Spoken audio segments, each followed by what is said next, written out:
అందరికీ నమస్కారం. నేను మీ వ్యవసాయ అధికారి.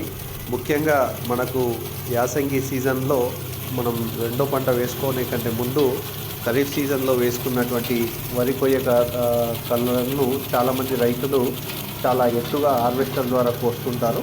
ఎందుకంటే హార్వెస్టర్ ఈజీగా అవుతుంది, కింది వరకు కోయడం వల్ల లేట్ అవుతుందనే ఉద్దేశంతో చాలామంది రైతులు కేవలం వరి యొక్క కంకుల్ని పైనే కోయడం వల్ల మనకు వరికి సంబంధించిన కొయ్యగరలన్నీ కూడా చాలా ఎత్తుగా ఉండి మనకు అక్కడే ఉండిపోతాయి. దానివల్ల మనకు చాలామంది రైతులు ఏంటంటే వాటిని వదిలిపెట్టడం ద్వారా వాటిలో అంతకుముందు పంట కాలంలో వచ్చేటువంటి చీడపీడలు, ముఖ్యంగా మనకు కాండం దొల్చి పురుగు కానీ అగ్గి తెగులు కానీ ఆ కొయ్యగర్రల మీద ఉండిపోయి అవి అట్లే వాటిని కలియదున్నినప్పుడు ఏమైపోతుందంటే మనం వచ్చే పంటకు కూడా కంటిన్యూ అయ్యే అవకాశం ఉంటుంది. అదే ఉద్దేశంతో చాలామంది రైతులు ఈ పంట వ్యర్థాలన్నింటినీ కూడా కాల్చడం ద్వారా వీటిని అరికట్టవచ్చు అనుకుంటారు. కానీ పంట వ్యర్థాలను కాల్చడం ద్వారా మనకు పంటల్లో మనకు సేంద్రియ కర్బన పదార్థం తగ్గుతుంది. పంటలకు మేలు చేసేటువంటి సూక్ష్మజీవులు, వానపాములన్నీ చనిపోతాయి.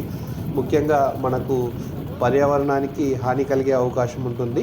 ఈ మంట పెట్టడం ద్వారా అధిక ఉష్ణోగ్రత ప్రభావం వల్ల మనకు నేలలో సేంద్రియ కర్బన పదార్థం అంతా దెబ్బతినే అవకాశం ఉంటుంది. కాబట్టి మనము దానికి ప్రత్యామ్నాయంగా వరి కొయ్యగర్లను కలియదున్నాలని చెప్తున్నాము.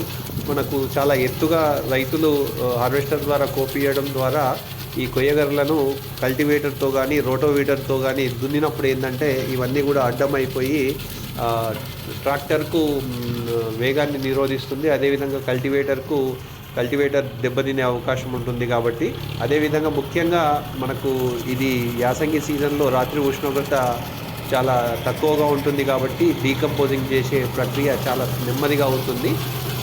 పంటకు రైతులకు వ్యవధి తక్కువగా ఉంటుంది కాబట్టి తొందరగా ఈ డీకంపోజ్ కావాలి. కాబట్టి రైతులు ఈ పద్ధతిని పాటించగలిగినట్టయితే ఈ వీడియోలో చూపించినట్టు మనం దీన్ని స్లాషర్ అంటాము. ఈ స్లాషర్ అనేది భూమికి 1 నుంచి 3 సెంటీమీటర్ల వరకు మాత్రమే గడ్డిని ఉంచేసి మిగతాదంతా కూడా చాలా ట్రిమ్ చేస్తుంది. ఇలా ట్రిమ్ చేసిన గడ్డిని మనము ఏదైనా కర్ర సాయంతో పక్కకు అనుకొని దాన్ని డీకంపోజ్ చేసుకోవడానికి, అంటే తర్వాత ఇతర పద్ధతుల ద్వారా డీకంపోజ్ చేసుకోవచ్చు. ఈ ప్యాడీ స్లాషర్ వేసిన తర్వాత మనం కల్టివేటర్తో కానీ రోటోవీటర్తో కానీ దున్నినట్టయితే మనకి ఈజీగా ఈ పంట వ్యర్థాలన్నీ కూడా భూమిలో కలిసిపోయే అవకాశం ఉంటుంది. వీటిని డీకంపోజ్ చేయడానికి మనకు మార్కెట్లో వేస్ట్ డీకంపోజర్ కానీ లేకపోతే సింగిల్ సూపర్ ఫాస్ఫేట్ 45 నుంచి 50 కేజీల సింగిల్ సూపర్ ఫాస్ఫేట్, ఒక 15 కేజీల యూరియాని వేసుకున్నట్టయితే డీకంపోజ్ అయ్యే అవకాశం ఉంటుంది. కాబట్టి ఆధునిక యంత్రాలను వాడడం ద్వారా రైతులు ముఖ్యంగా పర్యావరణాన్ని రక్షించవచ్చు. అదేవిధంగా రైతుల శ్రమ తగ్గుతుంది, మనకు సేంద్రియ కర్బన పదార్థం పెరుగుతుంది. కాబట్టి ఈ ఆధునిక యంత్రాన్ని రైతులు ఉపయోగించుకోవాలని ఆశిస్తున్నాను.